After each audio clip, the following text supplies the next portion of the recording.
run.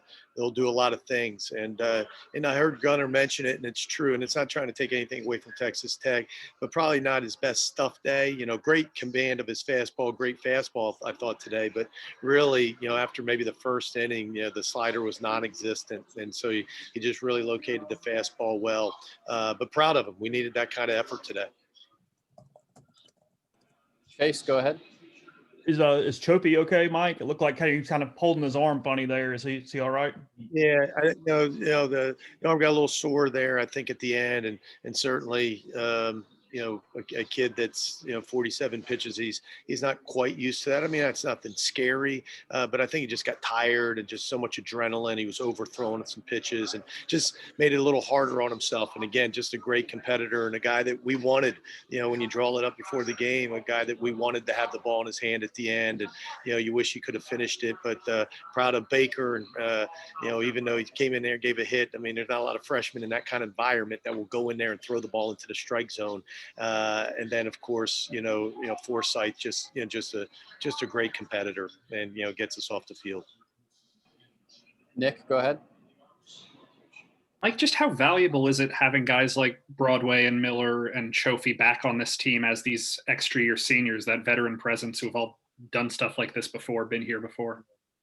And that's one of, when you look at our COVID seniors, if you call them that, all four of them are pitchers and guys that have pitched in the program. And, that's what you'd hope, that you're going to get some older guys and, along with Chofie and others. And I don't know, though, if we're much different than a lot of clubs. I mean, it's a hard answer for me now, just 2 games into it. As you go through the season, you start to look at the clubs that have had success and, what the actual effect of that is. But certainly anytime you got older guys that have contributed, have been on the big stage before, have played in our league on the biggest stage there is, I think it helps, especially in moments like this.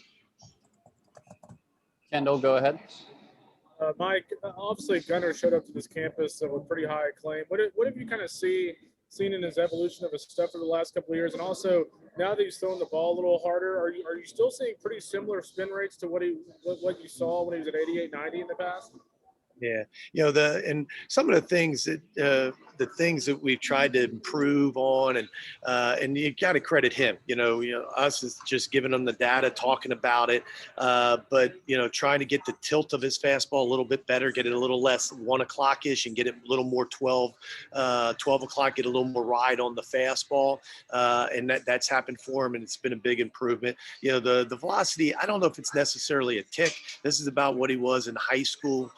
But more consistent with it here, I think, for us. But probably the biggest thing, which you didn't see today, Kendall, was, the slider. Last year, one of the reasons that his strikeout numbers were so high was, the addition of the slider. As a freshman, true freshman, all he threw was, fastball, curveball, change. And the curve we just knew was, in high school it worked for him because he had such a good fastball, but they just didn't get any swing and miss from the curveball. And so now, his strikeout numbers are through the roof. And the other part, not just analytically, I think the thing that he's learned is he doesn't have to throw every pitch for a strike. He can pitch more. And a guy with super command like him, I think that's what makes him special. There's guys that throw harder than him.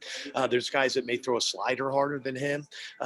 But he's the whole package. He's the guy that throws 4 pitches in the strike zone and really commands it. And so to hit him, the hitters really have to work. And you saw today with a guy with, basically last 3 innings were throwing just a ton of fastballs, but to a really good offense, locating it, in, out, extending the plate a little bit, throwing it up, getting some chest high swings, and that's why he can be so special. Adam Brown, go ahead. Yeah, just looking at what Jacob did at the plate in 13 to lay off 13. What does that mean? Just starting the 3rd inning for y'all. Sims, can you help me? I with the music here, I can't really hear it. Question was about Jacob Gonzalez. Well, Jacob, I mentioned last Just, excited about him and excited. When people, we have so many returners, like a lot of teams, we have so many returners on this team. We have so many position players and pitchers. People ask, okay, what about the newcomers? The first name that comes to mind, obviously, is, Jacob, and especially playing a premium defensive position, a guy that, to be honest with you, we knew he was a good hitter. We knew he was a good player. We weren't sure if he'd be, a Division I shortstop. And really, it's unfair to him. Nothing that he has done. It's just, you can look at him. He's a pretty physical kid. He looks a lot like, Kessinger did maybe in year 3. He's more physical than Gray was, obviously, as a true freshman. And but he's got great hands. He moves around, and he just gets a lot of good swings off. And really, I see him as a middle lineup guy, and I just didn't have enough guts on opening day to bat him third. So we waited a day. And we'll continue to move the lineup around. But he's a guy that I think is going to, be in the middle of that lineup, for quite some time. Parrish, go ahead. Mike, what did you think of your guys' day offensively overall? One of the things that's crazy about our game is you match 2 really good offenses, up. And then you look up and you see a lot of zeros, through the 9 innings. And, some of that's, early on. And I think some of that's just really good pitching, from both sides. I know, their guy, Dallas, probably didn't have the night that he thought he would. But after him, the relievers were terrific. And, I thought we were real good on the mound as well. And, the few mistakes that the pitchers made, the offense, made them, pay for it, so, but just happy with it. Chase, go ahead. Yeah, Mike, when did you know LaFleur would be able to hit and play this weekend? It looked like you maybe were a little pessimistic on Monday when we talked to you. Yeah, I really was. And, you just don't know sometimes with injuries, and I wasn't trying to keep it close to the vest. We, especially with the snowstorm and all of that, Dr. Luber, one of our team orthopedics, came in and saw him and then gave him some more medicine.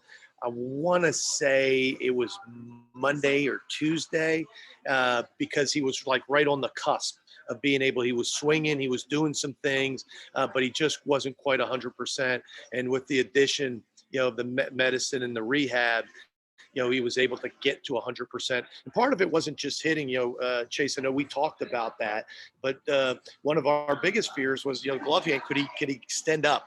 He wears a brace under the jersey, but could he extend up? And man, he was terrific yesterday defensively, made some really critical plays, I thought, in the TCU game at first base. And so probably the decision was made, I want to say Wednesday or Thursday, that he could come with us.